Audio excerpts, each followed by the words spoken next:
Ne- Va ora in onda Che giorno è? Convenevoli formulaici, genetliaci, ricorrenze, commemorazioni, rilevamenti demoscopici e musica per voi. La verità è che sono cattivo, ma questo cambierà. Io cambierò. È l'ultima volta che faccio cose come questa. Metto la testa a posto, vado avanti, rigo dritto, scelgo la vita. Già adesso non vedo l'ora. Diventerò esattamente come voi. Il lavoro, la famiglia, il maxi televisore del cazzo, la lavatrice, la macchina, il CD e l'apriscatole elettrico. Buona salute, colesterolo basso, polizza vita, mutuo, prima casa, moda casual, valigie, salotto di 3 pezzi, fai da te, telequiz, schifezze della pancia, figli, a spasso del parco, orario d'ufficio, bravo a golf, l'auto lavata, tanti maglioni, Natale in famiglia, pensione privata, esenzione fiscale, tirando avanti, lontano dai guai, in attesa del giorno in cui morirai. Ed ecco, dopo questo splendido nichilismo di Trainspotting, l'applauso invece ottimistici per Che giorno è? Ultimo giorno della settimana e andrà in onda poi anche oltre la pagina. Al venerdì in versione small iniziamo mezz'ora dopo. Facciamo puntualmente sempre mezz'ora in più gli altri giorni, facciamo l'orario giusto al venerdì. La scaletta, allora, la prima, la scaletta di oltre la pagina, con Davide Bergamini per l'angolo delle buone notizie. Sono salvi i 550 operai della Berco. La Berco è un'azienda nata nel 1920, io dico Copparo, se siete da quelle parti correggetemi, che nel corso specializzata in manutenzione di attrezzi agricoli. Pensate che nel corso degli anni è diventata la prima nel mondo. Contava nel 2013 1600 dipendenti, adesso sono scesi a 1000 mi sembra. 550 rischiavano, 480 a Copparo e 70 a Castelfranco Veneto. Tra l'altro nel corso degli anni, oltre a questo ridimensionamento, la Berco è stata assorbita da tristemente noto gruppo della ThyssenKrupp. E c'è stato la Lega punta l'indice contro l'amministrazione regionale che se ne è sempre disinteressata, e il nostro ospite per qui Parlamento Davide Bergamini aveva anche rivolto delle interrogazioni, e si può dire insomma il sindaco di Copparo, il borgomastro, una volta li chiamavamo così noi quando eravamo Radio Padania e mi piaceva borgomastro, anche lui sempre della Lega ha fatto di tutto, insomma adesso un risultato, Fabrizio Pagnoni, un risultato importante, sono salvi, diciamo che potranno passare il Natale in santa pace. Poi, oltre, scusate, parola di scrittore, il ritorno del Tomba Massei, anzi, fatemelo dire giusto, Tomba Masselli, è il vicequestore protagonista dei romanzi di Bertarelli, di Massimo Bertarelli. È il terzo ritorno. Massimo sta ottenendo veramente grande successo, è inutile dirvi che il quarto è già in canna, il quarto colpo del Tomba, è un giallo piuttosto complicato, è un personaggio che sta veramente guadagnando una sua identità nello spazio della narrativa noir. E adesso i convenevoli formulaici, prima che me li dimentichi, inizio rivolgendo un abbraccio forte alla signora Adriana Angela, alla signora Carmela, alla signora Clotilde, che esistono tutte e tre, anche se la signora Clotilde è una citazione meta-televisiva che nessuno ha mai indovinato. Pazienza, la signora Carmela ci telefonò tanti anni fa e la signora Adriana Angela ha addirittura il coraggio di volermi bene. La saluto in questo momento, non so se a Torino, comunque è una carissima ascoltatrice. E poi ci sono anche 37, 38, pare siano diventati 48. Loro, Clotilde, Adrianangela e Carmela, ci ascoltano dal canale 252 del digitale televisivo terrestre, perché questa è una radiovisione. Chi si abbona a Radio Libertà campa oltre 100 anni. Meditate, gente, meditate. Ricordo anche che potete ascoltarci con la radio DAB, ormai dappertutto. Poi c'è il bel sito radiolibertà.net, c'è il profilo Facebook, pazienza di Zuckerberg, ma noi comunque lo utilizziamo molto professionalmente. Per quanto mi riguarda, nel cuore della notte e l'alba, in ore prelucane, pubblico la scaletta, pubblico gli anticipi delle interviste. Sono a disposizione di chiunque, sono a disposizione di tutte le persone di buona volontà. Se poi uno non ha voglia di lavorare, se uno non fa nulla, pazienza, fatti suoi. Fatto sta che comunque potete anche decidere se vi interessa o meno l'argomento che andrò a trattare, oppure se avete perduto magari la trasmissione, vedete lì l'argomento trattato e potete recuperarlo. Insomma, fate quello che più vi aggrada, però c'è questo strumento per essere più informati. E cosa rimaneva? Twitch, il social di ultima generazione, e la meravigliosa applicazione per i cellulari che vi permette di ascoltarci ovunque voi siate.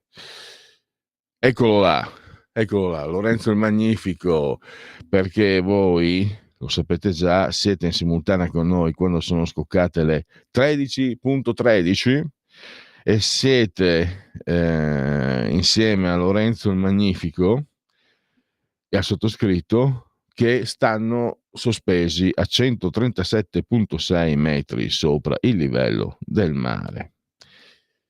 Le temperature 12.2 gradi centigradi sopra lo zero, ovviamente, esterni.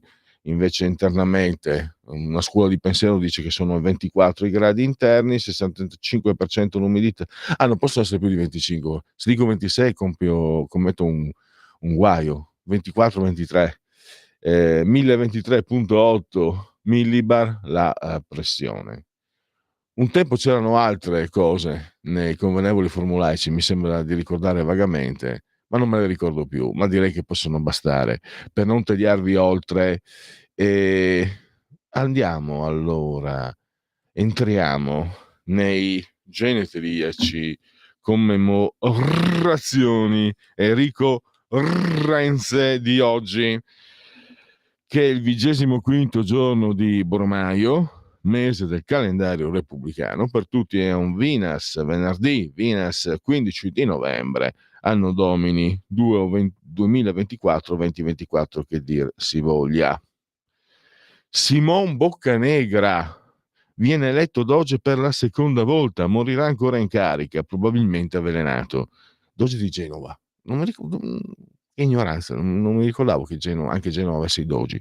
È considerato uno dei fondatori della Repubblica di Genova, la Repubblica Marinara di Genova, ed è infatti spesso anche protagonista di opere di musica. Almeno io mi ricordo un Simon Boccanegra, opera lirica.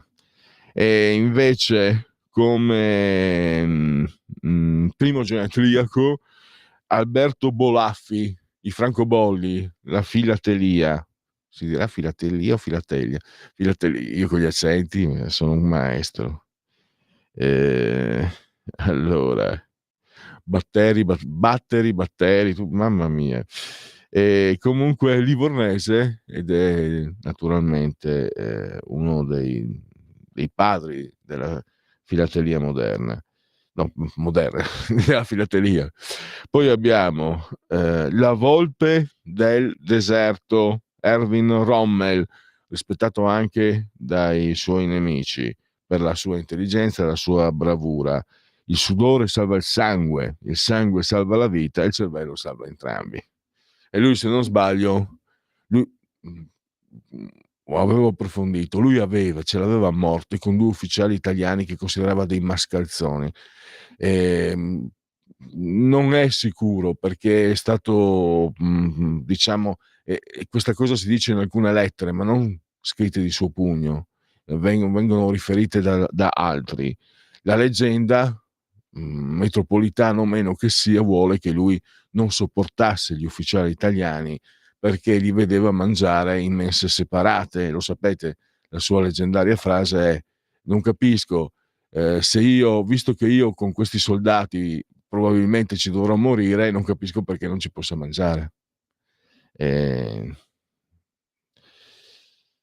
Mi fermo lì per non compromettermi, per quello che penso, a parte che per quello che penso in base anche alla mia esperienza sugli ufficiali dell'esercito, dell'aeronautica, marina conosco meno, però per esempio adesso mi viene in mente che un mio, non siamo più, ci siamo persi di vista, ma un mio caro amico è un ufficiale e adesso credo sia andato in pensione, una persona straordinaria, fantastica, superba e con una grandissima carriera anche militare, e quindi non si può fare tutto nel buon fascio. Oppure mi ricordo il mio leggendario maresciallo Tona, eh, ieri vedevo, faccio un po' i miei ponti, mamma mia, se rischia di... Allora, ieri guardavo questa signorina ambientalista che dava tutta la colpa a Marchionne per il fatto che c'è il riscaldamento globale. Diceva: se non ci fosse stato Marchionne a fermare la svolta sull'auto elettrica, probabilmente adesso saremmo davanti, non ci sarebbe problema, perché ormai cominciano a chiudere stabilimenti, c'è tutto l'indotto, c'è tutto. Allora mi è venuto in mente, la faccio, che Marchionne è quel manager che venne chiamato al capezzale della General Motors non da un manager qualunque, ma da Barack Obama, il santissimo presidente Nobel per la pace. Ma Sergio, vieni qua, dacci una mano perché sta chiudendo. Sergio andò là, e tanto lui aveva studiato in Canada, perché il padre, che era non so se un maresciallo o un ufficiale dei carabinieri, non volle mandarlo nelle scuole italiane perché disse: me lo fanno diventare comunista, le scuole non funzionano, e l'ha fatto diventare uno dei più grandi manager. Poi se questo ambientalista parla così, tra l'altro babbo morto, vabbè, ognuno traga le proprie conseguenze. No, avevo fatto questa associazione, il maresciallo Tona, che credo sia ancora vivo e credo abiti ancora a San Vito Tagliamento, lui era palermitano, me lo ricordo, praticamente base bloccata perché non funzionava una rampa dei missili, quella che era gestita, ce n'erano due, ed era una di queste due era bloccata ed era gestita dagli statunitensi. Allora, mentre noi eravamo veramente vestiti di miseria perché ci davano gli stracci, tu vedevi questi, avevamo il MAB che se sparavi ti esplodeva in faccia, e invece gli americani avevano, mi ricordo, questo fucile con la ruota, e avevano come si chiamano, gli stivali, che erano tipo ma cuoio da Fendi, da Prada, una cosa meravigliosa, divise già quella volta termiche, sto parlando di 40 anni fa, e insomma disperati, non sanno più cosa fare, e allora ma sono andati avanti alcuni giorni. Alla fine chiamano il maresciallo Tona, che credo fosse anche in ferie. Arriva il maresciallo Tona, era meraviglioso, non tanto alto, capelli già grigi, baffoni, magro, si guarda, si siede, accende la pipa, era appassionato, e gli dice: controllate lì e lì, messo a posto tutto. E allora mi è venuto in mente Marchionne e il maresciallo Tona quando sono gli americani ad aver bisogno del genio. Lo dico, il genio italico, lo dico senza nessun sciovinismo. Sono andato un po' lontano e torniamo, perché ero partito da Erwin Rommel. Pensa, con le parole, i ricordi, le fantasie che giri puoi fare. Comunque quello che dico è tutto vero, cioè l'ho visto con i miei occhi. L'avete visto tutti per quanto riguarda Marchionne. Per quello che riguarda il maresciallo Tona, io e i miei commilitoni abbiamo visto. Si è messo lì 5 minuti, guardate lì e lì. Sono andati lì, tic tic, erano 3 giorni che diventavano matti. Allora, Giorgio Manganelli, uno scrittore molto molto quotato, molto quando ero giovane era citato, diciamo, dal cultura medio-alta, insomma. In generale gli scrittori sono convinti di essere eletti da Dio. Era anche un umorista, Gesualdo Bufalino, scrittore siciliano, ebbe un grandissimo successo, io non l'ho letto però confesso, Diceria dell'untore. È un romanzo che ha avuto davvero negli anni 70, forse primi anni 80, un successo formidabile. È più facile amare gli altri che se stessi. Degli altri si conosce solo il meglio. Vabbè. Poi abbiamo... questo me lo metti, Lorenzo, te l'ho messo in scaletta. Il trailer, quello che dura 1 minuto e 43 mi sembra, di Le mani sulla città. Le mani sulla città perché? Perché è il genetriaco di Francesco Rosi. Allora, Le mani sulla città, io l'ho visto molto tardi, fino agli anni 90, un film del 1963, e sembra di vedere Tangentopoli, 30 anni prima. Lo senti adesso, a parte c'era quell'attore, mi sembra americano col cognome tedesco, non mi ricordo più, ha vinto anche un Oscar, un attorone, c'è anche Salvo Randone. Per me quando c'è Salvo Randone siamo a posto, c'è Salvo Randone in questo film, in questa opera, va bene, ok, ha giudicato a scatola chiusa. Ed è un film, tanto Francesco Rosi è napoletano, quindi queste cose evidentemente le conosceva da vicino, è sbalorditivo come accadessero già nei primissimi anni 60. E quindi pensate cosa offriva il cinema italiano in quegli anni, la dolce vita, la decadenza che poi abbiamo visto tra gli anni 80 e 90, 30 anni prima, o nel 71 La prima notte di Quiete, anche lì la deriva dei costumi che poi vediamo 20 anni dopo. Insomma, c'era gente che sapeva il fatto proprio. Sentiamo allora questo trailer.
Appena qualche assaggio, vediamo se recuperiamo un altro trailer che avevo visto che aveva più parlato.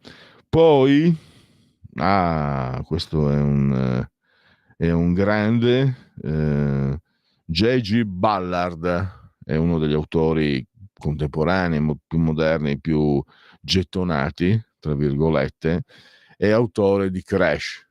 Io non ho letto il romanzo, confesso, ma il film sì. Il film è sconvolgente, un film durissimo. C'è solo una regola nella vita, ha detto Ballard: finché senti il profumo dell'aglio va tutto bene. Sì. Allora, ce ne stanno tanti, non so.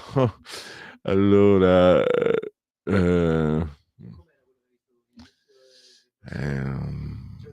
a me sembrava durasse 1 minuto e 40. Non sono riuscito a scriverti il link perché era un po' lungo. Poi una grande attrice, Valeria Abruzzetti, da Iesi, in arte Valeria Moriconi. Lei la vediamo, anche se non è accreditata, in Italian Superman. Quelle strane occasioni, mi sembra era un film a episodi, Italian Superman, l'episodio con Paolo Villaggio e lei era la moglie del protagonista in quel caso. Niente da fare, pazienza. Comunque due parole siamo riusciti ad ascoltarle e già quelle fanno capire, già l'incipit fa capire, dobbiamo spostare il piano edilizio. Vediamo, forse, dai che ci proviamo, dai, questa è comunque una trasmissione sperimentale, dai.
Beh, grazie Lorenzo, perché sei riuscito a centrare, anche se le mie indicazioni erano approssimative. E cosa aspettate? Andate a guardare il film, andate a vedere il film. Non vorrei sbagliare, ma penso che lo troviate anche su Rai Play, forse addirittura può darsi sia disponibile su YouTube. Lo trovate, insomma. È un film, tra l'altro, poi mi è venuto in mente con gli anni, una volta ne ho anche parlato, forse con Lorenzo Del Boca un po' di anni fa, ai tempi della breccia di Porta Pia, quando si unisce l'Italia, eccetera, a Roma erano in piena azione gli speculatori edilizi. Quindi Tangentopoli non è stato come ce l'han fatta credere i giornali De Benedetti, c'era la vecchia sporca politica, i vecchi sporchi imprenditori, no, i vecchi, gli imprenditori senza scrupoli del nord e la vecchia sporca classe politica corrotta di democristiana e di centrodestra. No, la corruzione è sempre. Qualcuno disse che anche ai tempi di Nerone quel famoso incendio fosse stato provocato dagli speculatori che volevano edificare nuovo spazio. E la Michelle Obama, la moglie di Barack Obama, era avvocatessa che lavorava per quelle agenzie immobiliari che sfrattavano i poveri dei quartieri più poveri per edificare villette, no, palazzi, insomma, per i ceti più abbienti. Questo lo disse anche, la accusò direttamente un celebre attivista nero americano, che poi è rientrato un po' nei ranghi anche lui, altrimenti non arrivava a mettere insieme il pranzo con la cena. Per dire, insomma. Sono stati bravi, ci hanno fatto credere che il male nascesse nel 1993. Allora, mi fermo perché sono le 13:30 e mettiamo Ti sento di Antonella Ruggero e Mattia Bazar, voce magica, che oggi compie gli anni.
Stai ascoltando Radio Libertà, la tua voce libera, senza filtri né censure, la tua radio.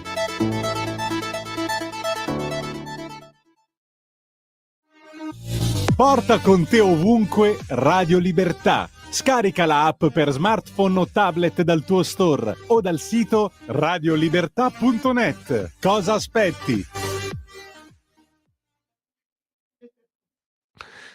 Quando ero militare, ho ricordato prima, c'era Stop. Allora, i nonni, era sinceramente un nonnismo all'acqua di rose ed era anche una cosa di reciproca simpatia.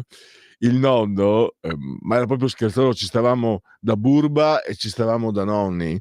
No, stop, ti faceva così, stop, e tu stavi facendo così. Poi se ti muovevi, eccetera, mi sembra ti davano i colpi così sulla spalla, una cosa del genere, una cosa abbastanza. Allora, andiamo perché sono le 13:35 e a proposito militare, facciamo un po' di azione lepre perché ci sono ancora un paio di canzoni che vorrei farvi sentire di Antonella Ruggero, una voce davvero superba.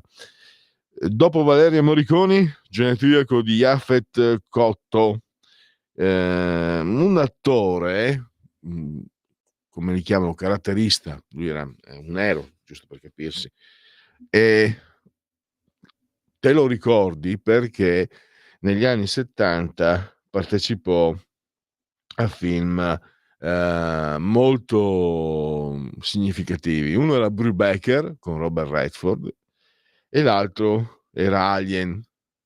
Se non sbaglio lui è il primo che viene spaccato dal mostro alieno. E poi ne ha fatti anche altri, quindi ha avuto una bella carriera. E oggi cade il suo genetriaco, lui è scomparso nel 2021. La sigla stavolta non la mando, anche se a me piace da morire la sigla di Law and Order. Oggi è il genetriaco di Sam Waterston, Jack McCoy in Law and Order. Lui era anche tra gli attori del Grande Gatsby, quello con Robert Redford, e se non sbaglio ricevette comunque, lui ha avuto una nomination, 0 Oscar nomination, non so se per la sua partecipazione al Grande Gatsby o un altro film. Comunque che poi Law and Order ti fa capire un po' la cultura anglosassone. Alla fine di ogni episodio ci sono lui e il procuratore, il suo capo, 2 bicchieri, bottiglia di whisky e che ci do, nel senso di bere. Lo spiegavano anche questa cultura anglosassone che invece per esempio in Italia non c'è, perché in Italia siamo stati salvati dal vino, cioè quell'esigenza anche di confrontarsi con sostanze alcoliche che è abbastanza normale e naturale dall'alba dei tempi che l'uomo cerca di produrre, anche mi sembra ai tempi degli egizi eccetera, produrre bevande che in qualche modo lo tonifichino.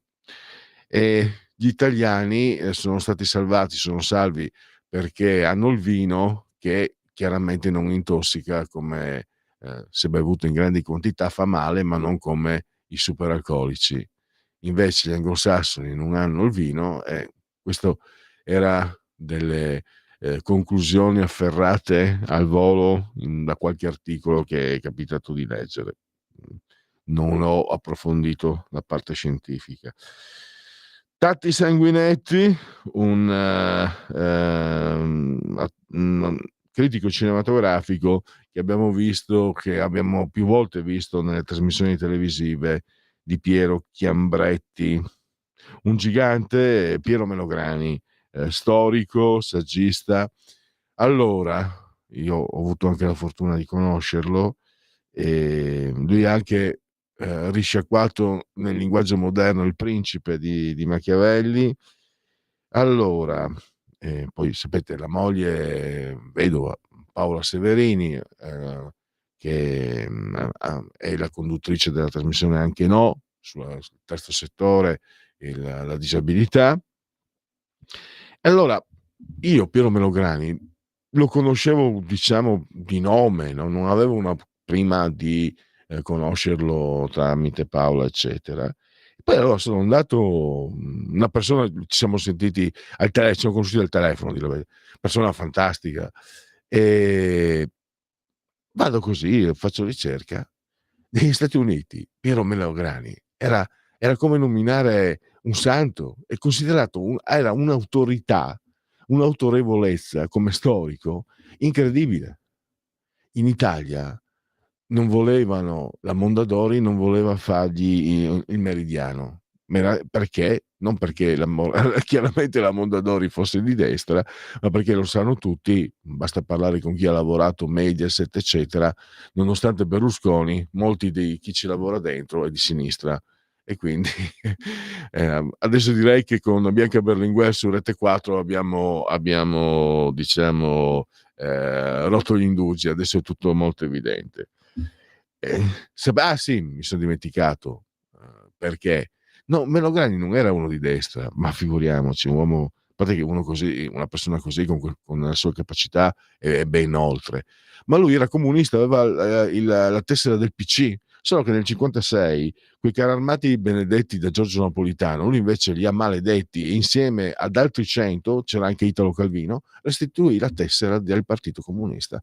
Da quella volta per loro queste persone sono diventate traditori. Quindi Calvino hanno fatto sempre di tutto per nasconderlo, e anche Melograni. Tutto vero quello che ho detto, tutto vero. Comunque ricordiamoci sempre di Piero Melograni, una grande figura. Poi abbiamo Tatti Sanguinetti di Genova, e di Genova Antonella Ruggero, ed è di Genova anche Giancarlo Berardi. Giancarlo Berardi è l'autore di alcuni fumetti arciamati, molto, allora al tempo stesso popolari, perché sono stati pubblicati dalla Bonelli, ma anche un po' di elite. Sto parlando di Ken Parker e di Giulia la criminologa. E Ken Parker, anche lì, molto ispirato a Corvo Rosso non avrà il mio scalpo, pessima traduzione, Jedediah Parker mi sembra fosse, una cosa del genere, il titolo originale, bellissimo film peraltro, e tutti noi pensavamo che comunque Ivo Milazzo, il disegnatore, si fosse ispirato a Robert Redford. Poi invece quella volta non era, sto parlando del 77, non era come oggi. Qualche anno dopo finalmente capita di vedere le foto di Ivo Milazzo e capisci che Ivo Milazzo ha disegnato Ken Parker guardandosi allo specchio perché era uguale. Comunque fumetti davvero molto, molto avanti, per dirla con linguaggio semplice, anche molto ben disegnati. Ivo Milazzo un maestro, ma poi c'era anche, lo ha disegnato Alessandrini, insomma i migliori. E Giulia è diventato, che è nato nel 1997, perché Ken Parker nel 1977, poi diciamo metà anni 80, poi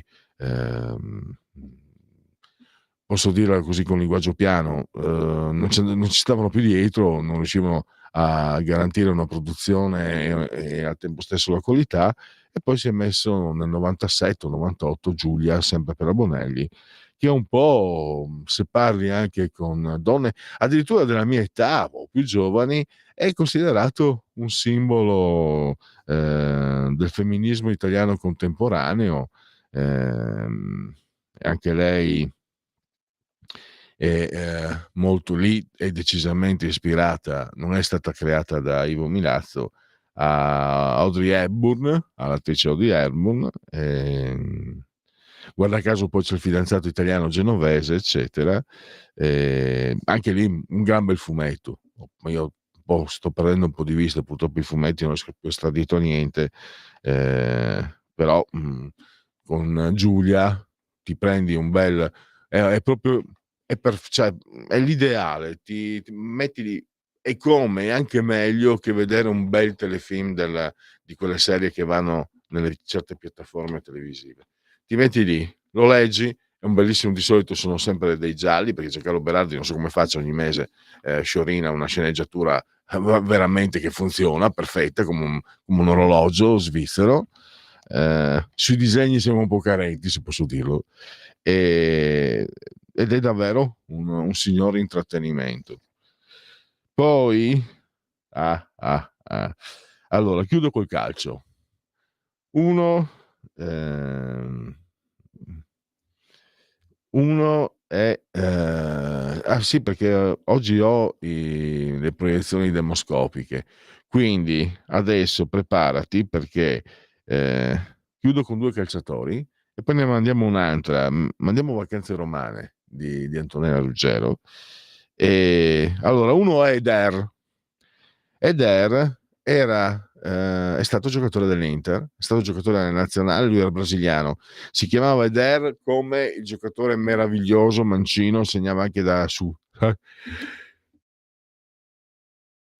Scusate, segnava anche su calcio d'angolo, Brasile dell'82, fantastico.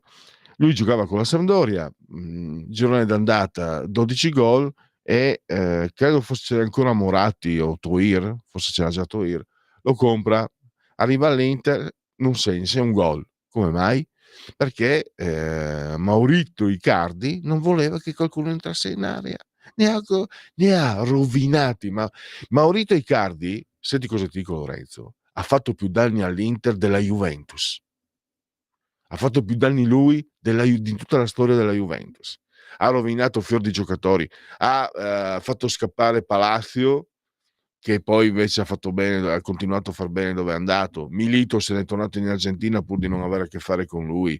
Jovetic era un giocatore molto importante e lo ha fatto scappare. Poi l'Italo argentino che andò, che è quello che spaccava tutti quanti, Johnny Depp argentino, anche lui quello che voleva mettergli le mani addosso perché non gli aveva passato la palla in una Juventus Inter. E Perisic il primo anno 12 gol, non era neanche un attaccante ma un'ala, 12 gol. Il secondo anno perché non si poteva entrare in area con lui.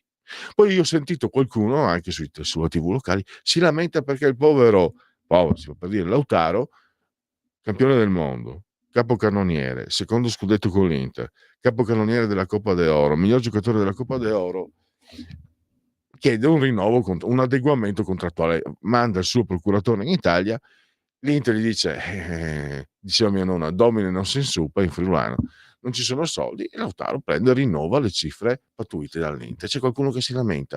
Invece questo qualcuno ancora ricorda Maurito Icardi come una gloria, quando Maurito, almeno Maurito il deve avere il skate, questo è dialetto, Vanda ogni secondo mese andava in televisione a piangere perché non rinnovavano il contratto. E allora ma che bello che sia andato via, mai più uno così, più danni della Juve ti dico. L'altro invece, chapeau, sto perdendo? No, beh, forse un po' sì, vai la mia età. Chapeau a chi? A Pierluigi Pellegrini. Perché guardando gli europei vedo questo ragazzino lusitano, figlio d'arte, e dico: questo è forte, ma questo è forte sul serio, questo è forte. Porca miseria, me lo compro la Juventus. Auguri al papà, però al papà, a Sergio Conceição.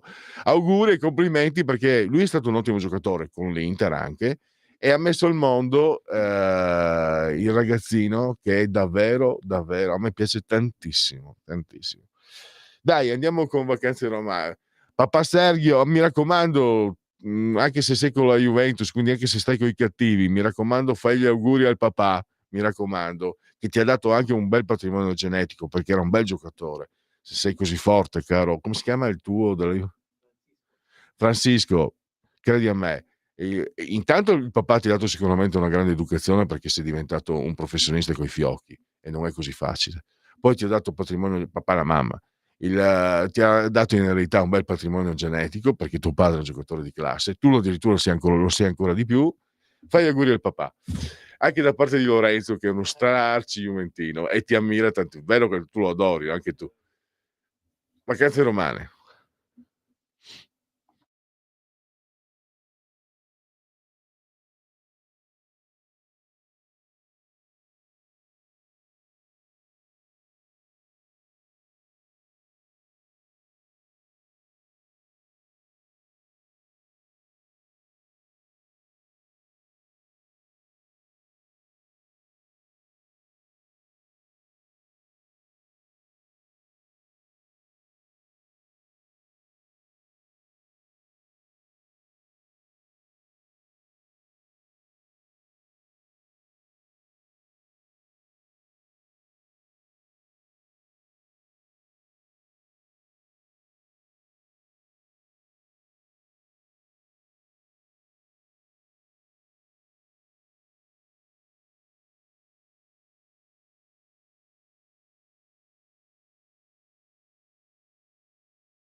Antonello Ruggero e Mattia Bazzar, gruppo ligure, storico, tra l'altro, a parte sono ancora attivi, tutti musicisti di rango, non improvvisati nelle balere, questi erano proprio preparati, hanno studiato. Pensate che ho saputo, pochi anni fa ho scoperto, quando è morto, ma anche prematuramente, uno dei fondatori, è morto in Friuli perché aveva sposato una donna friulana ed è morto praticamente dalle mie parti. Magari questa notarella così allegra me la potevo risparmiare, ma comunque è anche questo un modo per ricordare un gruppo, dicevano, dei Pooh, che non fanno la musica che piace a me, ma non si sono mai permessi di. Mi sembra che lo stesso valga per i Mattia Bazzar, che invece hanno fatto canzoni che sono più vicine magari ai gusti personali, ma anche loro, artisti veri, questi sono veri artisti, che non hanno bisogno di andare a ungere la ruota del padrone politico di turno.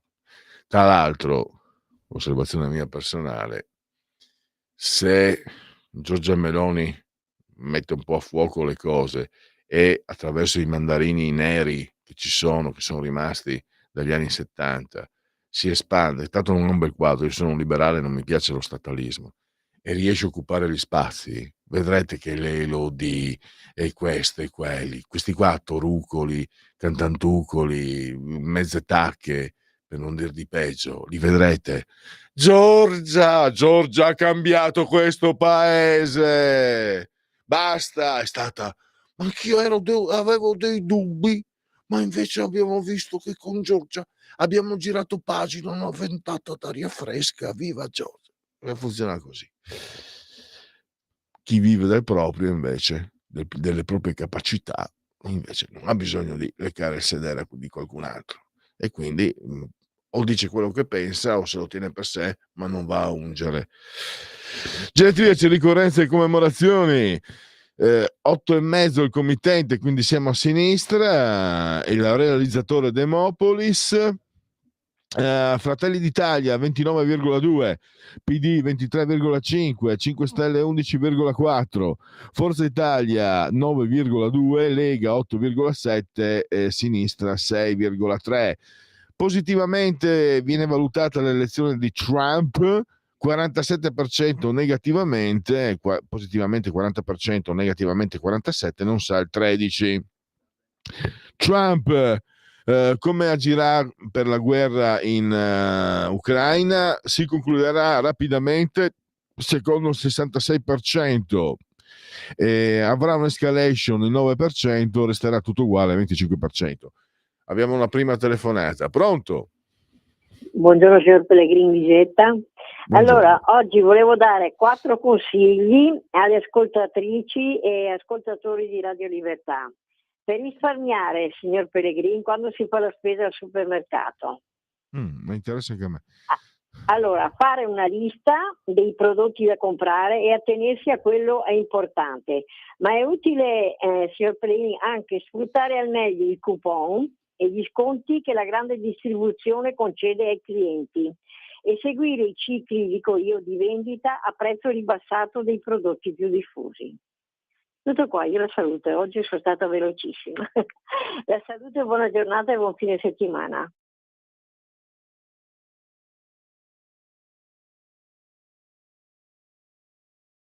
E i nostri ascoltatori sanno che possono prendersi comunque tutto il tempo necessario.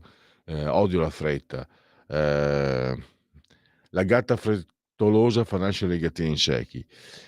Bene, grazie per i consigli. Allora segnalo, ne parlai credo tanti anni fa, ma appena i primi anni, credo di averne anche parlato leggendo un articolo,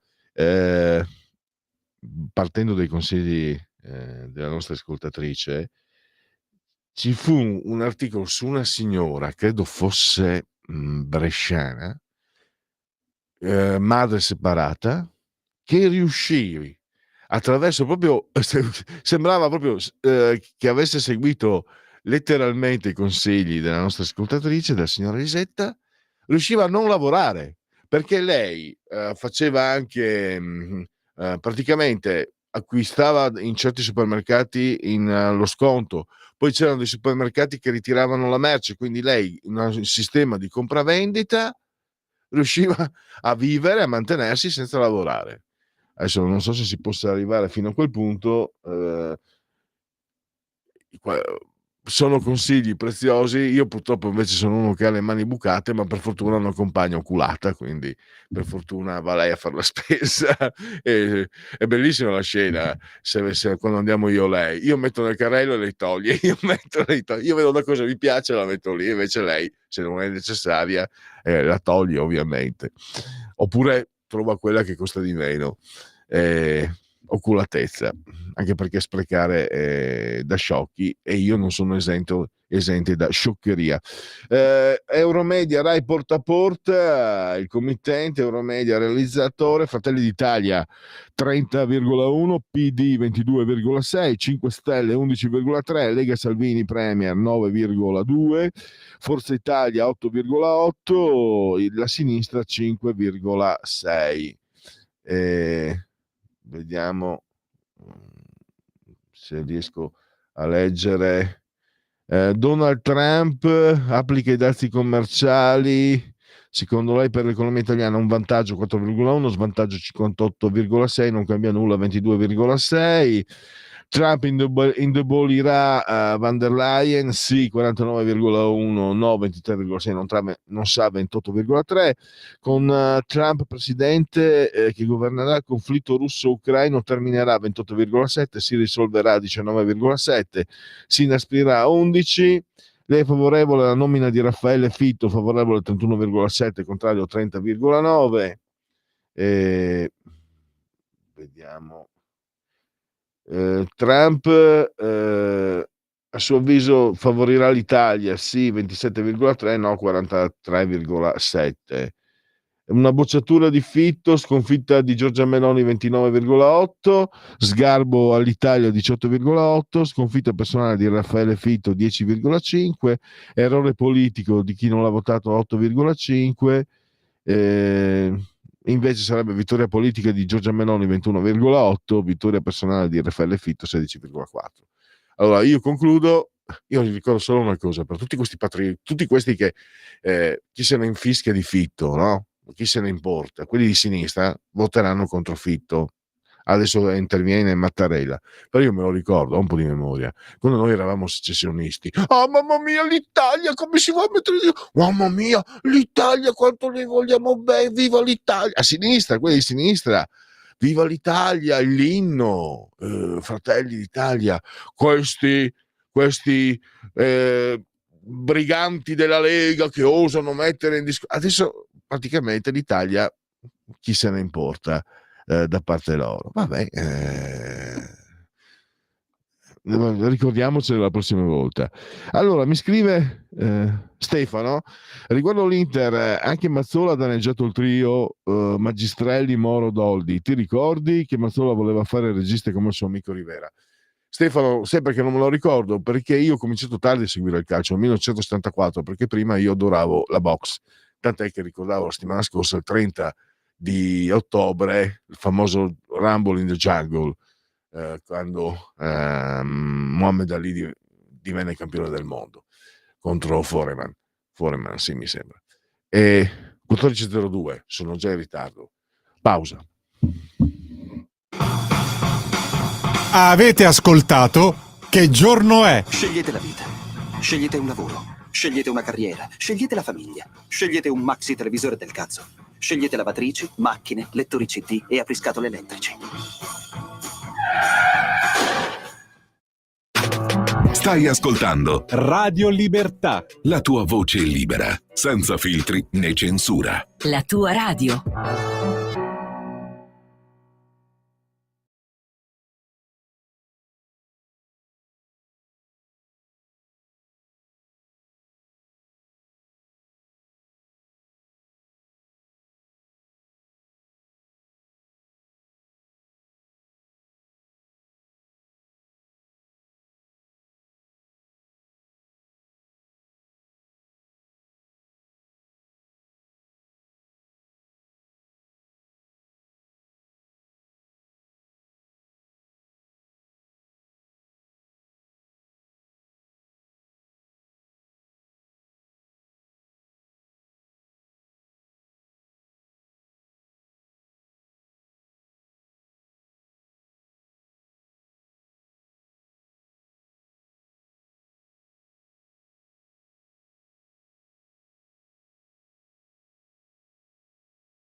Va ora in onda Oltre la pagina.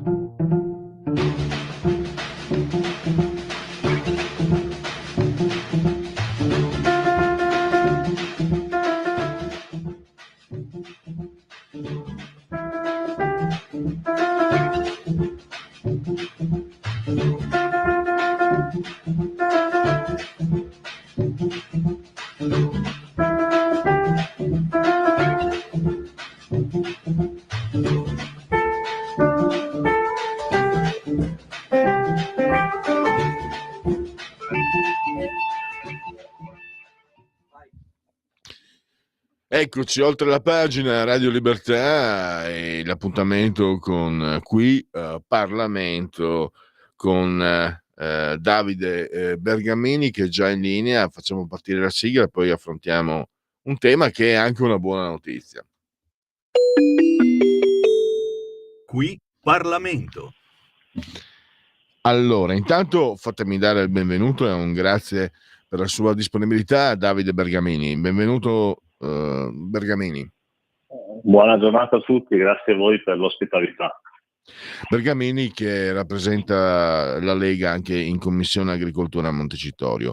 La bella notizia riguarda il suo territorio e riguarda la Berco. La Berco, che ho curiosato un po' su Wikipedia, ha una storia meravigliosa. Creata negli anni nel 1920, diventa negli anni 90 addirittura azienda leader mondiale di manutenzione di macchine agricole. Poi purtroppo è iniziato un declino che lei e anche il sindaco mi perdoni se la pronuncia non sarà corretta, sì. Di Copparo. Copparo, sì, Copparo. Perfetto. La Lega, insomma, Fabrizio Pagnoni, lei, le sue interrogazioni, eccetera, hanno cercato di arginare. E finalmente si può dire missione compiuta, perché i 550 operai che avevano ricevuto praticamente la lettera di licenziamento, 480 a Copparo, 70 a Castelfranco Veneto, provincia di Treviso, le mie parti praticamente, sono salvi, quindi potranno passare un Natale tranquillo. Allora, le do la parola per fare un quadro complessivo e anche per capire le prospettive. Intanto c'è di sicuro un risultato, cioè che c'è stata un'azione politica che ha impedito davvero qualcosa di molto brutto. Perdere il lavoro chiaramente è una cosa molto, molto seria, e quindi questo è già un dato importante. Prego, a lei la parola, Bergamini. Assolutamente, infatti lei ha fatto una cronostoria assolutamente precisa, perché questa è un'azienda che è sempre stata un po' un fiore all'occhiello del territorio di Copparo, ma dell'intera provincia ferrarese, e non solo ferrarese, perché Copparo si trova comunque anche in una zona molto vicina al confine con il Veneto, e quindi questa azienda ha dato da lavorare, continua a dare da lavorare veramente a tantissime persone. Era un po' quell'azienda considerata sempre sicura, no? Quell'azienda dove quando una persona veniva assunta diceva: faccio la mia vita all'interno di questa azienda con la possibilità anche di crescere. Poi purtroppo, come è stato sottolineato prima, c'è stato il discorso della crisi, concorrenza anche da parte dei mercati stranieri, soprattutto questa azienda è passata poi nelle mani del gruppo Thyssen, quindi si è persa anche quel carattere di azienda familiare di come era nata alle origini. E è arrivato poco tempo fa questa bruttissima notizia: 550 licenziamenti, 480 nello stabilimento di Copparo e 70 nello stabilimento di Castelfranco Veneto. Da lì è partito subito un allarme, ovviamente, da parte del sindaco Fabrizio Pagnoni di Copparo, che mi ha allertato subito, e noi come Lega ci siamo immediatamente adoperati anche per fare un'interrogazione al ministro. Questo è un time che è stato fatto alla Camera una decina di giorni fa, proprio prima del giorno 4 di novembre, dove ci fu il primo tavolo con una sospensione, e ieri è arrivata al secondo tavolo, che era stato convocato dal ministro. La bella notizia è che è stata ritirata praticamente la procedura dei licenziamenti, dei 480 licenziamenti a Copparo, e quindi si riparte da un punto zero. Una bella notizia per i lavoratori, perché ovviamente ci sarà la possibilità di iniziare un'interlocuzione con l'azienda attraverso le parti sociali, e da qui capire quello che poi sarà il futuro. Però è un primo step positivo. Credo che la politica abbia fatto ciò che doveva fare in questo caso, perché comunque attraverso azioni mirate, anche azioni molto veloci che sono state spronate anche dal nostro sindaco, che io voglio ringraziare perché è sempre stato molto interessato, ha accompagnato anche lui nelle varie fasi anche le rappresentanze dei lavoratori, ci ha convocato le varie parti politiche interessate anche del territorio su vari fronti, da quello regionale a quello nazionale, e credo che si sia portato a casa un primo piccolo risultato che però possa riaprire un'interlocuzione e che sia utile sicuramente anche per valutare poi quello che sarà il futuro dell'azienda. Ovviamente ci deve essere la disponibilità dell'azienda, che ad oggi sembra abbia riaperto la possibilità della trattativa, quindi perlomeno iniziare a salvaguardare quella parte dei lavoratori che magari potrebbe essere più vicina all'uscita dal contratto, con ammortizzatori sociali o con ovviamente decidendo quale può essere l'uscita, e sicuramente andando a ridurre quello che può essere il numero dei licenziamenti che erano stati previsti, quindi riuscire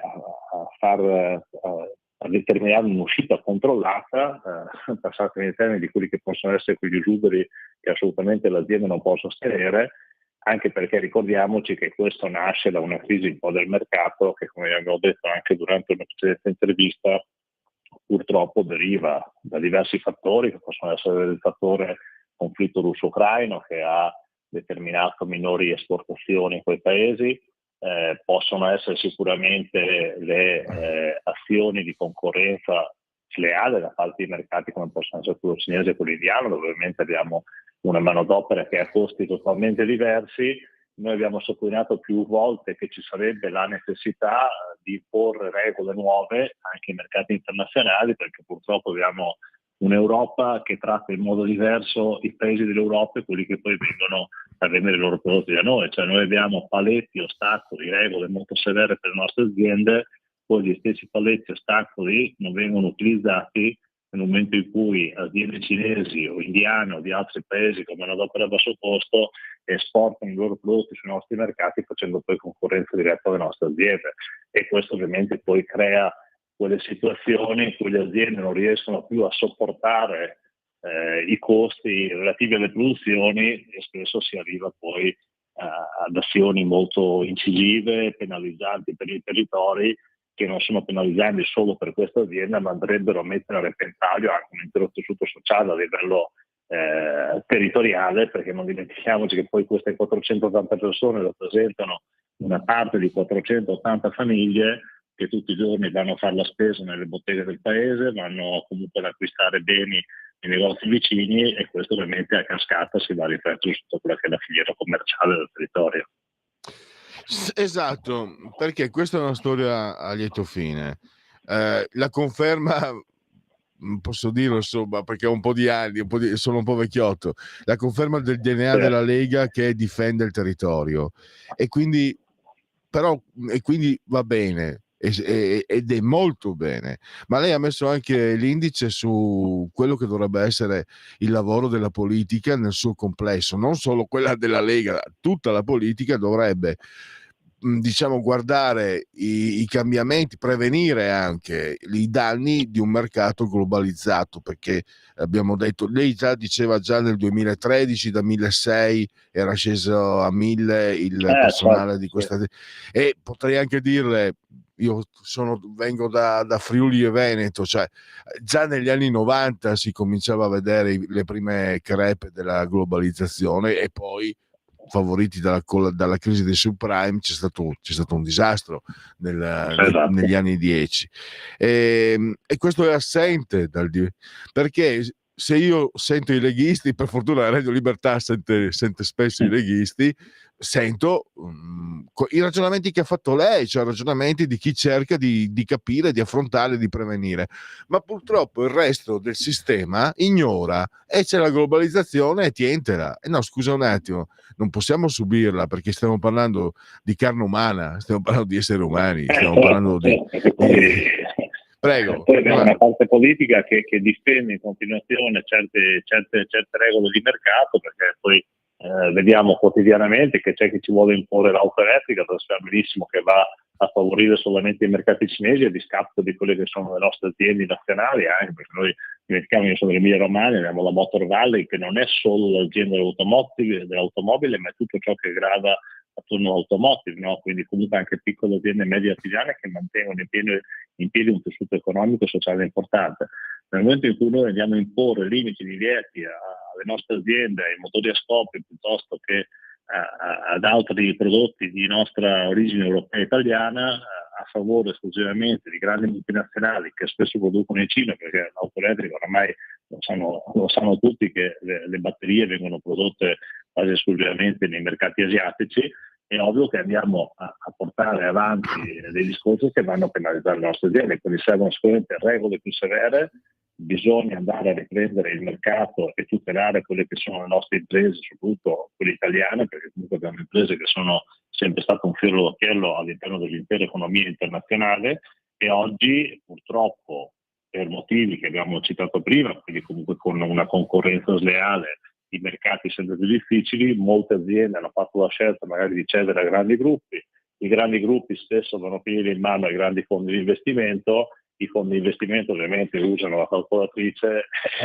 e non ritengono più importante quello che può essere magari il profilo umano dei lavoratori, quindi se fanno tornare i numeri dicono che ovviamente costa meno produrre in Cina piuttosto che produrre in Italia, e questi guardando solo quello che sono i bilanci dell'azienda, non avendo più quello che era, diciamo, l'argomento iniziale per cui è nata l'azienda, si lasciano andare, e spesso poi abbiamo situazioni che si generano come quelle che abbiamo visto a Copparo, ma non solo a Copparo.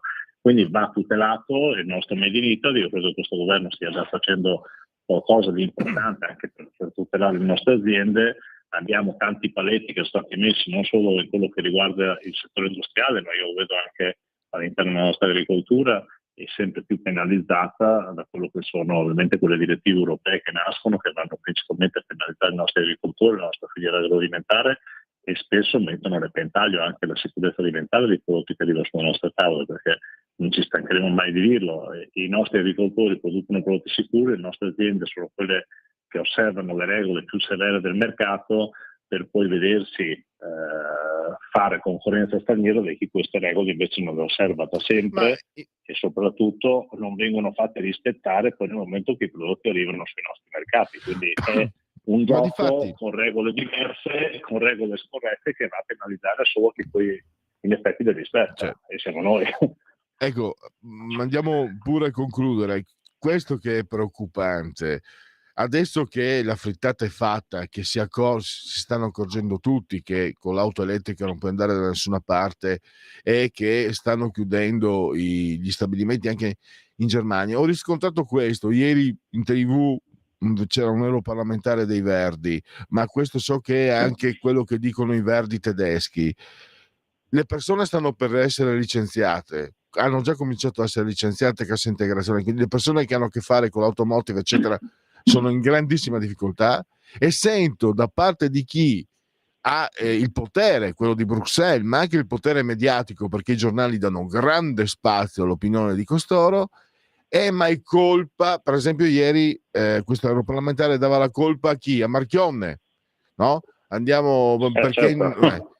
poi in Germania no, ma è colpa di quella volta che il governo non ha investito ho capito, ammesso e non concesso, perché ammesso e non concesso. Queste persone non mi dicono nulla su cosa devo fare con chi rischia di trovarsi per terra. Poi non solo una questione umana, no, di umanità, ma una questione complessiva. Se io ho persone che perdono il lavoro, davvero ti saluto Occidente, ti saluto Europa, se succede quello che potrebbe succedere. Ovviamente non voglio fare allarmismi, però i rischi ci sono e sono enormi. Anche perché in questa sede, in questa la Lega, lei lo sa meglio di me, e anche in questa radio, di queste problematiche ne parliamo da anni, e adesso cominciamo a vedere che le fabbriche chiudono, però continuiamo a vedere che chi ha in mano il potere, Bruxelles, la grande informazione, se ne infischia, e questo è molto preoccupante. Se ne infischia, sì, perché sembra quasi che ci sia un tentativo di andare a mettere a repentaglio un po' la nostra economia europea, come dicevo prima, a favore di economie asiatiche, di paesi emergenti. Poi voglio sottolineare che se dovessimo ascoltare quello che ci dicono questi signori dei Verdi, probabilmente vivremmo in un mondo selvaggio, con la natura selvaggia, perché quando abbiamo qualcuno che a fronte delle alluvioni continua a ripetere che praticamente non si possono pulire i fiumi perché i tronchi che sono fermi servono per alcuni tipi di uccelli per nidificare, e poi mettiamo a repentaglio vite umane, o non si può mettere la gabbia per la nutria perché la nutria poi scava cunicoli all'interno degli asini. Quando succede quello che è successo in Romagna, poi ci sono interi paesi, interi comuni che vengono devastati alle acque, capiamo che stiamo parlando con qualcuno che fa politica in modo illogico. Io ho sempre detto che non è che la Lega o il centrodestra vogliono fare una politica contro l'ambiente, però serve un equilibrio tra quello che è l'ambiente e quello che è ovviamente la vita dell'uomo, e lo stesso equilibrio serve all'interno dei rapporti internazionali tra quelle che sono le regole per le nostre aziende che producono con qualità e con serietà, ovviamente anche preservando quello che è il lavoro dell'uomo, cercando anche di dare diritti ai lavoratori che giustamente devono essere riservati loro, e poi dopo queste regole non vengono osservate da parte di chi invece viene a farci concorrenza reale. Quindi questi sono i livelli, dovrebbero capire anche da che parte stanno, da che parte vogliono stare, perché non possiamo continuare a portare avanti una politica disfattista verso le nostre aziende, che poi creerà in futuro, se portate avanti in questo modo, problemi che sono ovviamente ovvi, che non sono solo quelli dell'occupazione, ma diventano problemi sociali, perché non dimentichiamo che le persone senza lavoro diventa poi un problema per tutti i paesi riuscire a mantenere. Prima citato la Germania sembrava lanciata verso il mercato dell'automobile elettrica, e le case automobilistiche tedesche hanno già ovviamente hanno capito di aver sbagliato alcune, e hanno dovuto fare delle riduzioni molto importanti di personale. Quindi una politica che va riscritta. Noi abbiamo sempre votato contro certe scelte fatte in Europa come Lega, continueremo a farlo, perché per noi l'importante è preservare le nostre aziende, preservare le nostre piccole aziende, anche medie artigiane, che fanno parte di una filiera industriale più importante. L'abbiamo sempre fatto e continueremo a farlo in tutte le sedi opportune. Sì, anche perché io sentivo, me lo ricordo benissimo, 4, 5, 6 anni fa, tranquilli, quando l'obiezione sul costo proprio di acquisto delle auto elettriche, per non dire di tutto il resto, mi ricordo, tranquillizzavano i sapienti, tranquilli che poi il mercato verrà calmierato, ci saranno auto elettriche accessibili. Sì, ci sono. A parte che 16, 17, 18 mila euro ti compri una berlina e non una macchinetta, ma praticamente hanno un'autonomia che puoi andare al bar a prendere il caffè, e poi già che ci sei chiedi al barista se puoi collegarti alla spina della macchina del caffè, perché hanno un'autonomia risibile. Bergamini, una battuta, lei è di Ferrara, quindi queste elezioni, una sua battuta, un invito al voto, una sua impressione. Ma noi proprio stasera a Ferrara, chiudiamo la campagna elettorale con Elena Ugolini, che è la candidata del centrodestra, supportata ovviamente anche dalla Lega. Noi abbiamo ottimi candidati al Consiglio regionale. Quello che che invitiamo da sempre tutti è di non far vincere l'astensionismo, perché purtroppo nelle ultime elezioni molti italiani dicono tanto io non vado a votare perché non cambia nulla, poi magari il giorno dopo sono proprio quelli che si lamentano perché non è cambiato nulla. Quindi il nostro invito è quello di andare a votare. Ovviamente noi invitiamo a votare Lega perché, come vi ho detto prima, siamo sempre stati un movimento politico che ha portato avanti le voci dei territori, le voci dei cittadini, quindi voglio sperare che anche in Emilia Romagna ci sia questa volta la voglia di cambiare, perché dopo 54 anni sicuramente il cambiamento fa bene, ma non fa bene perché lo dico io, fa bene perché abbiamo dimostrato che come Lega dove amministriamo. Io porto in esempio il comune di Ferrara come capoluogo, che l'abbiamo amministrato per 5 anni con il nostro sindaco Rantabili, ed è stato riconfermato quest'anno. Abbiamo tanti comuni dell'Alto Florese amministrati da sindaci della Lega che stanno facendo molto bene, e quindi io credo che ci sia la possibilità di poter dimostrare che questa regione, che è una regione che sicuramente di quelle che rappresentano il tessuto economico italiano, una delle regioni importanti, ma perché ci sono gli emiliano romagnoli che sono sempre state persone che sono rimboccate le maniche, lo hanno dimostrato anche durante i fatti dell'alluvione. Però ci può essere una politica più vicina a questo tessuto imprenditoriale, più vicina ai cittadini, migliorare alcuni aspetti come possono essere quello della sanità, quello della sicurezza, quello della tutela dell'ambiente e del territorio, e soprattutto quelle politiche economiche possono far scattare ancora più in avanti una regione che ha sicuramente delle grandi potenzialità ancora da esprimere. Benissimo, allora a me non resta altro. Intanto la ringrazio per la sua partecipazione. Mi congratulo con lei e i suoi colleghi della Lega Emiliana per aver salvato 550 operai. per uno come me che da giovane è stato operaio ed è figlio d'operai, siete particolarmente meritevoli. Complimenti naturalmente, perché era un'operazione veramente molto difficile. Quindi la ringrazio di tutto e magari spero di averla presto nuovamente nostro ospite per ulteriori aggiornamenti, per ulteriori riflessioni sulla politica. Grazie a Davide Bergamini. Assolutamente. Grazie a voi, buona giornata a tutti, a presto. Qui Parlamento. Segui la Lega è una trasmissione realizzata in convenzione con La Lega per Salvini Premier.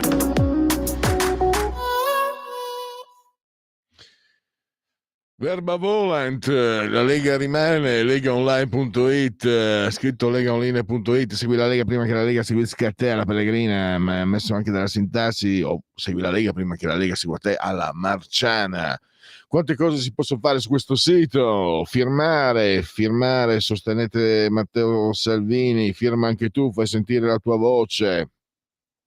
Hashtag io sto con Salvini, difendere i confini non è un reato. L'Instant Book lo potete leggere anche da questo sito, mi dichiaro colpevole di aver difeso l'Italia. Ricordiamo 6 anni di carcere per Matteo Salvini, sembra un incubo, invece è tutto vero. Il processo open arms naturalmente, e poi ancora il calendario delle feste della Lega, e poi la possibilità di iscrivervi è molto facile, si versano 10 euro, si può fare anche tramite PayPal, senza nemmeno vi sia la necessità che siate iscritti a PayPal, il codice fiscale e gli altri dati richiesti, quindi vi verrà recapitato alla Magione per via postale. Ma se di mezzo ci sono le poste italiane, io raccomando ampi, profondi, calorosi gesti apotropaici alle femminucce, ai maschietti e a tutti i sessi previsti e anche quelli non previsti, perché io sono davvero molto molto inclusivo, lo sono sempre stato, quindi non vedo perché cambiare la mia età. E la tessera Lega Salvini Premier. Poi il momento di autocoscienza, autodeterminazione civica, il 2 per 1000. Soldi sono nostri, ma lo Stato se li tiene lui. Quindi noi quei soldi non ne disponiamo, non li abbiamo a disposizione purtroppo. Però almeno questo possiamo dire allo Stato: spendili in questo modo. In questo caso, questo è un redazionale della Lega e noi con grande lietezza consigliamo il 2 per 1000 per la Lega, il D43. Nella tua dichiarazione dei redditi scrivi D43, non ti costa nulla, una scelta libera a difesa dell'Italia e dell'Europa. D di Domodossola. 4 come la pizza alle 4 stagioni che vi sbafferete stasera. Io sono abituato a venerdì pizza, giovedì gnocchi, venerdì pizza. E il 3 il numero perfetto, che poi la pizza va bene anche tutti i giorni per quanto mi riguarda. Le apparizioni radiotelevisive degli eroi della Lega, i suoi politici. Andiamo questa sera a Cusano Italia TV, Anna Cisenta, la loro parlamentare Anna Cisenta, alle ore 22. E poi è l'ultimo appuntamento disponibile, ci saranno ulteriori aggiornamenti che vi verranno sempre forniti da Radio Libertà.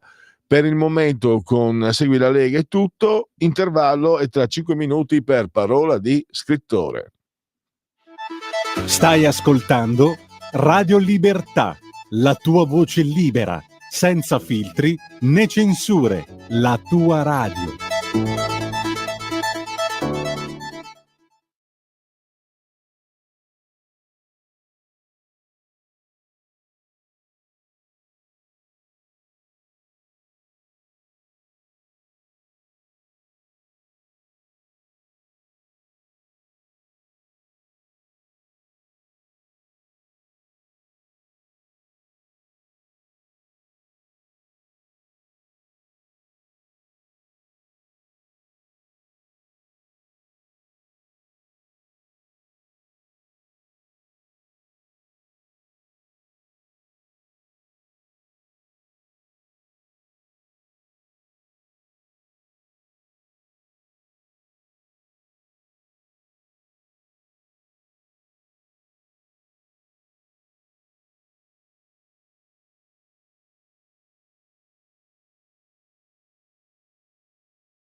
Eccoci, ed è come ogni venerdì, arrivato come ogni venerdì che il cielo manda in terra, oltre la pagina chiude con parola di scrittore. La rubrica che si avvale dell'imprescindibile collaborazione di Patrizia Gallini di Ardèche Comunicazione, ve lo ricordo subito. Patrizia si mette a disposizione di chi volesse sottoporre la sua attenzione il libro nel cassetto, glielo potete mandare in via cartacea, via postale, se di mezzo ci sono poste italiane raccomandiamo ampi gesti apotropaici, i manoscritti ad Ardèche Comunicazione, è scritto Ardeche, via Andrea Verga 4, il CAP è il 20144 Milano, oppure per email a press2, scritto press con 2S, 2 tutto attaccato, 2 il numero, @ardèchecomunicazione.com. E oggi parliamo di un titolo intrigante che deve farvi riflettere: L'ultima notte di luce, un'indagine del Tomba tra Milano e il lago di Como. Il terzo ritorno del Tomba al secolo Enrico Henry Tomba Masselli, un personaggio che si sta veramente ritagliando uno spazio importante nel noir italiano, visto il successo, visto il seguito di lettori e vista anche una certa sua originalità. Ed è un ritorno, il terzo ritorno, no, il quarto, perché avevamo parlato di un altro romanzo ancora, quindi credo sia il quarto incontro con Massimo, graditissimo incontro, veramente un piacere sentire Massimo Bertarelli. Benvenuto Massimo, grazie per essere qui con noi. Ciao Pierluigi, eccomi, è un piacere tutto mio essere qui per la terza volta insieme a te, è veramente una gran bella cosa. È assolutamente reciproco, tra l'altro. Allora, da dove possiamo cominciare, Massimo? Io ti dicevo ieri, non ci siamo sentiti, c'è questo personaggio che forse io dalla mia parte forse un po' trascurato, che invece secondo me è l'ingrediente segreto dei tuoi romanzi, perché ha una sua originalità, lo hai costruito benissimo, poi questa particolarità, questa forma di dislessia che gli fa leggere le parole al contrario, poi c'è la parte vedovo, anche non è perfetto purtroppo, lui ascolta gli Eagles, pazienza. Vabbè, ognuno ha i suoi problemi, dai. No, perché Massimo è uno che ama gli Eagles, ci stuzzichiamo su questo. E poi ci sono naturalmente questo personaggio originale che si muove chiaramente in trame che tu sai articolare davvero in modo molto, molto intrigante e affascinante. Chi è Enrico Henry Tomba Masselli? Ti sei ispirato a qualcuno? C'è qualcosa di autobiografico? C'è un sunto magari delle tue letture o dei film o delle serie televisive? Come si arriva a costruire? Guarda, io dal mio punto di vista, dalla mia prospettiva, poi ti lascio la parola ovviamente Massimo, credo sia forse uno dei personaggi, ogni settimana ne parlo, no? Sono quasi tutti gialli quei libri di cui parliamo per parola di scrittore. Credo forse sia il personaggio più originale, non eccentrico, strano, originale, in cui mi sia capitato di imbattermi. Ormai sono alcuni anni che c'è questa rubrica, quindi chiedo a te, parlaci della tua creatura.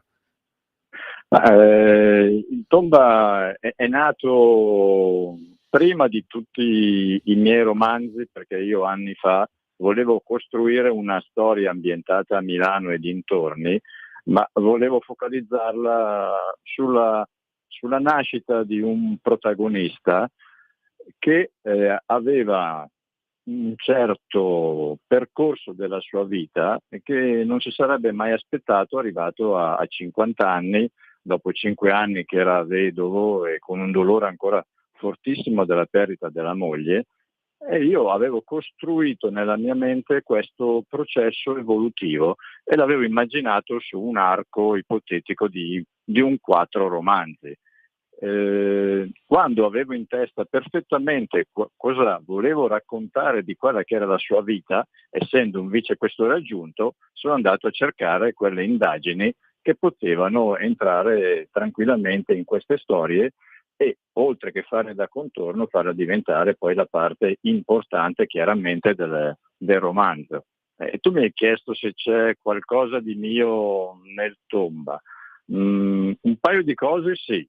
Una l'hai appena detta, non è esattamente la stessa cosa perché io purtroppo ho un altro vizio, adesso te lo spiego, e la seconda cosa invece è l'ironia. È l'ironia che ha sempre fatto parte un po' del mio carattere e pensavo che ci stesse bene anche nel carattere di un uomo che tutti i giorni ha a che fare con la morte, con i delinquenti, e quindi se non ti cali in un attimino un po' di ironia potrebbe diventare un lavoro che è già pesante di per sé, potrebbe essere ancora peggio.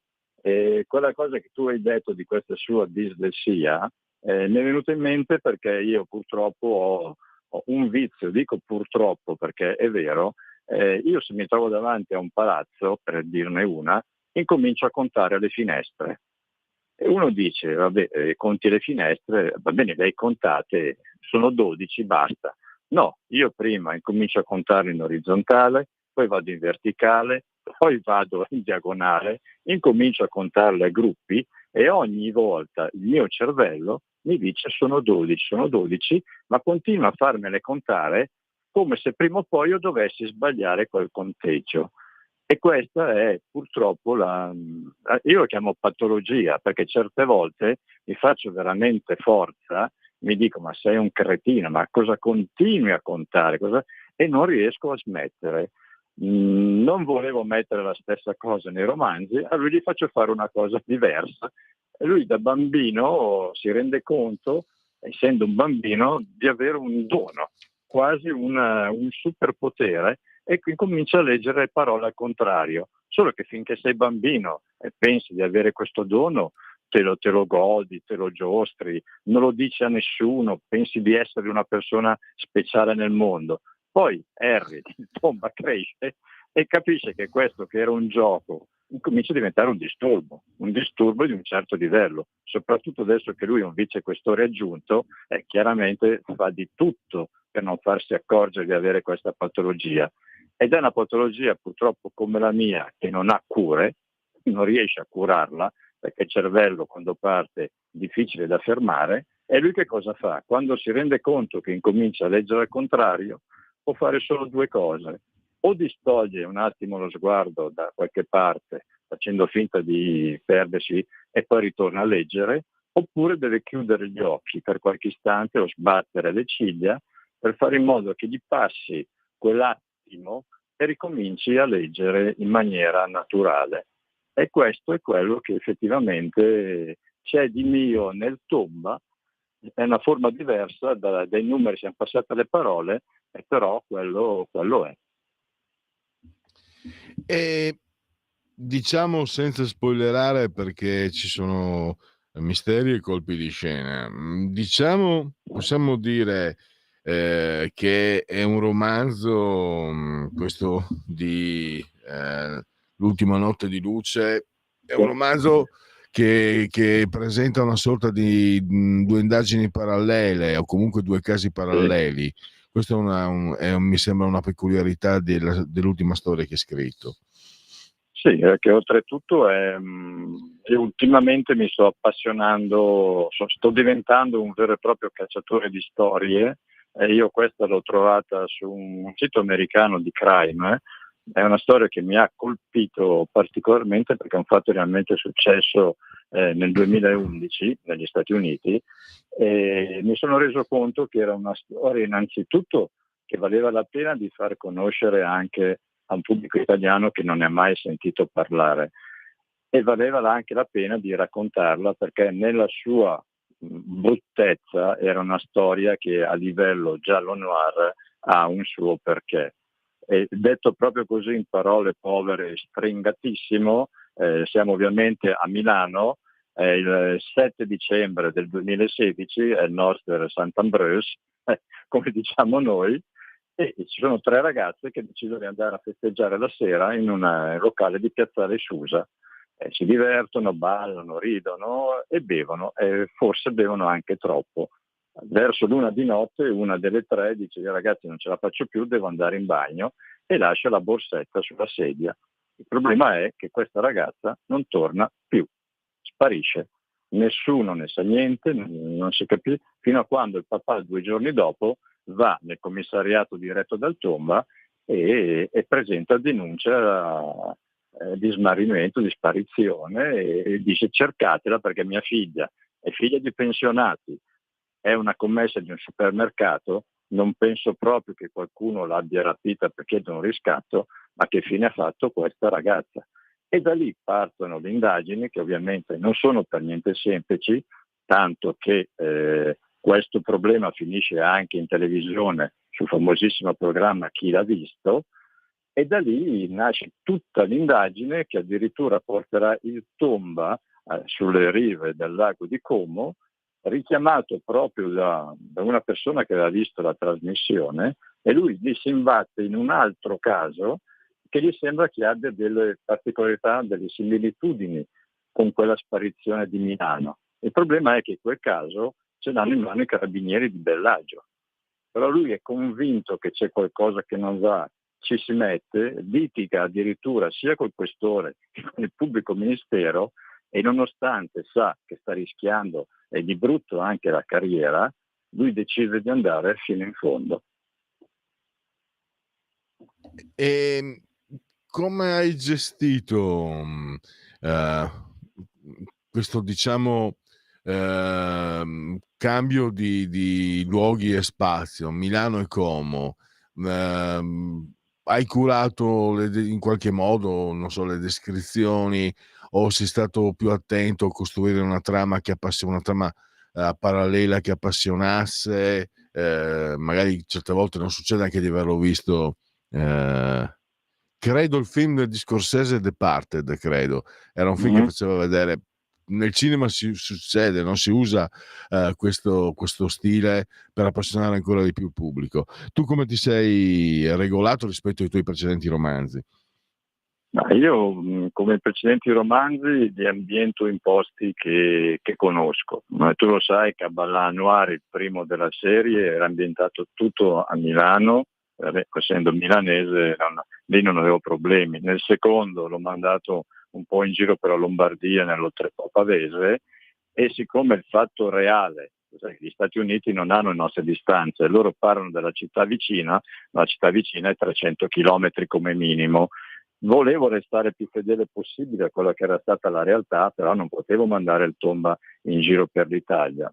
E siccome sul lago di Como ci sono cresciuto con i miei genitori, che sono stati tra i primi campeggiatori in Italia, quando andavamo in giro all'inizio degli anni 60 con la roulotte, eravamo considerati degli zingari, che a quell'epoca era così, e come lo conosco benissimo. Tra l'altro questo romanzo io lo faccio passare Tomba tra Canzo e Bellagio. Bellagio la conoscono tutti a livello mondiale, Canzo, che è di Milano e dintorni, la conosce benissimo.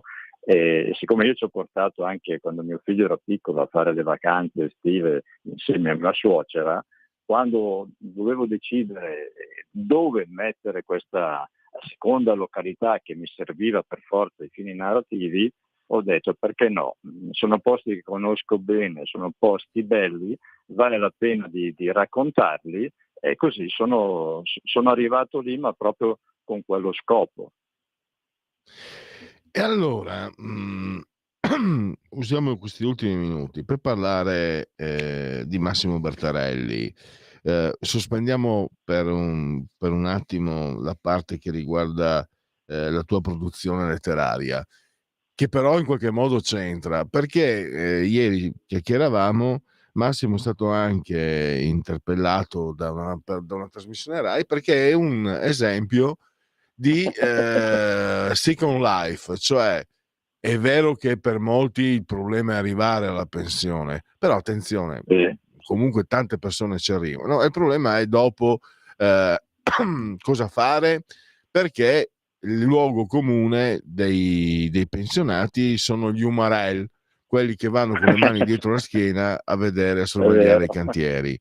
Invece, intanto, grazie comunque alla medicina, alla scienza, eccetera, si arriva in pensione non come 30, 40, 50 anni fa, ma si arriva ancora, lasciate perdere il sottoscritto che è un caso a parte, disperato, si arriva in piena forma, come è il caso di Massimo che fa anche maratone. E quindi c'è tutta una Second Life, c'è la possibilità di intraprendere un'attività che magari abbiamo trascurato perché magari prima c'era l'urgenza di portare a casa i soldi per pagare l'affitto, il mutuo, la scuola ai figli, invece adesso ma portarla avanti seriamente, perché Massimo sta diventando un autore di peso, vince premi, quindi davvero una seconda vita. E la trasmissione Rai lo ha interpellato proprio per parlare di questa sua esperienza, e Massimo mi parlava ieri anche con entusiasmo, mi diceva vai a vedere Rai Play perché è pieno di casi di persone che vanno in pensione 60, 65, io per esempio andrò a 67 anni, però di persone che hanno veramente costruito delle situazioni, dei percorsi che sono fantastici. Allora io volevo, visto che poi questa radio, quando eravamo Radio Padania soprattutto, aveva un target over 60, quindi penso che molti ascoltatori possano essere interessati. Ecco, parlaci di questa situazione, quello che mi dicevi anche di aver visto, anche tu stesso, no? Come sei arrivato a intraprendere la tua carriera, guarda, che a questo punto è una un... carriera di successo, quindi sei veramente in una seconda vita. È stato un passaparola, ci sono delle conoscenze comuni attraverso il fatto che io qui a Monza organizzo il Monza Book Fest. Amici comuni sono venuti a chiedere alla persona che organizza il festival con me se conoscevano qualcuno che una volta andato in pensione aveva ribaltato completamente la sua vita. Dario si chiama, si pensa un attimo, fa ma come c'è Massimo, che poi per lui sono il Berta, questo giusto per il gioco, Tomba Masselli Tomba, no, io sono Bertarelli e per gli amici sono il Berta, e fa ma c'è il Berta, questo ha fatto il ragioniere tutta la vita, adesso guardate cosa fa, organizza festival, scrive gialli, fa volontariato, non sta fermo un attimo. E questi della Rai un giorno mi chiamano, vogliono sapere qual è stato il mio percorso, le faremo sapere. 2 giorni dopo mi telefonano e mi dicono guardi che lei a metà gennaio viene su una troupe da Roma per registrare una puntata del programma. Io mi stavo guardando perché cercavo il famoso, sai, il cartellone che viene giù, sei su Scherzi a parte. Ho detto, no, qui c'è qualcosa che non va, e invece era tutto vero. È venuta su una troupe da Roma, il giornalista Marcello Masi, che è stato anche direttore della Rai, che mi ha intervistato in diretta in un postaccio sotto i ponti della ferrovia tra via Padova e viale Monza, per dare un po' il senso noir della cosa, e lì mi ha fatto la prima intervista. Il giorno dopo ho girato tutto il giorno con un filmmaker della Rai che ha voluto andare sui posti dove ambiento i romanzi. Era all'epoca di Due Spari al Parco Lambro, abbiamo passato un paio d'ore a fare delle registrazioni al Parco Lambro, poi è venuto qui a casa mia, ha filmato i posti dove scrivo, il mio ambiente, e poi mi hanno detto sì, tra un mesetto circa ci sarà, la trasmissione viene messa nel palinsesto del programma. Io ho aspettato un mese e davvero quando l'ho vista non sapevo cosa dire, cosa fare, se piangere, è una cosa meravigliosa, perché chiaramente parliamo della Rai, hanno fatto un montaggio straordinario, ma io lo dico a te, lo dico a chi ci sta ascoltando, cercate veramente su Rai Play, il programma si chiama La seconda vita, il paradiso può attendere, ci sono un bel po' di puntate, ma a parte la mia ci sono delle storie che sono veramente bellissime. Cioè, se una persona si sta avvicinando all'età pensionabile e comincia ad avere dei dubbi, se si guarda questo programma, un'idea gli viene di sicuro, e il suo futuro, che è bellissimo, perché la pensione è veramente bellissima, se te la sai un po' organizzare e preparare, e di idee ne trovate quante ne volete, veramente. Ecco, quindi direi mi sembra un'indicazione interessante, assolutamente da prendere in considerazione. E attenzione, perché non si parla di Second Life se si volesse parlare di hobby, quello che fa Massimo, ma anche i casi che lui ha citato, non sono più hobby, sono davvero una realizzazione di sé dopo aver chiuso una parte della propria esistenza, quella che riguardava il normale iter lavorativo. Quindi una realizzazione di sé che può essere addirittura più bella, più divertente, più interessante, magari anche, perché no, più proficua rispetto alla prima vita. Ma Allora, tanto ormai Massimo Bertarelli tra un aspettavo. po' venderà talmente tanti libri Adesso, magari. A proposito, una volta, me lo permetti una volta, certo. Tanto sono io che ti faccio un invito? Allora, ascolta, mercoledì di settimana prossima, il giorno 20, in via Dezza a Milano, che è nella zona di Viale Conizugna, c'è un posticino che è fantastico, che si chiama Bibliothè. È una biblioteca, ma è anche un negozio che vende tè e tisane di un certo pregio. Alle 18:30, se non hai impegni, se hai voglia, se tutti i sé della tua vita ti lascia un attimo tranquillo, c'è una mia presentazione. Guarda caso è condotto da una persona che ambedue amiamo e stimiamo, che è Patrizia Gallini. Io te lo dico, se avessi voglia di venire, è proprio superfluo che te lo dica, ci faresti un piacere enorme. Una volta tanto ti ho invitato io. Grazie. Poi vediamo anche compatibilmente con il lavoro, eccetera.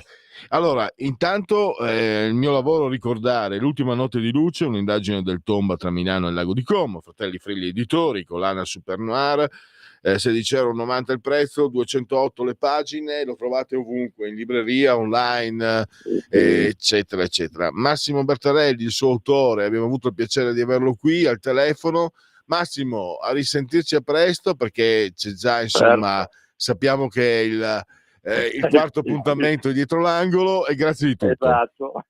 Fra un anno, dai. Tra un anno. Benissimo. Allora, andiamo alla chiusura. Ringrazio come sempre il magnifico Lorenzo il Magnifico, e ringrazio tutti voi per aver scelto anche oggi Radio Libertà. Miau.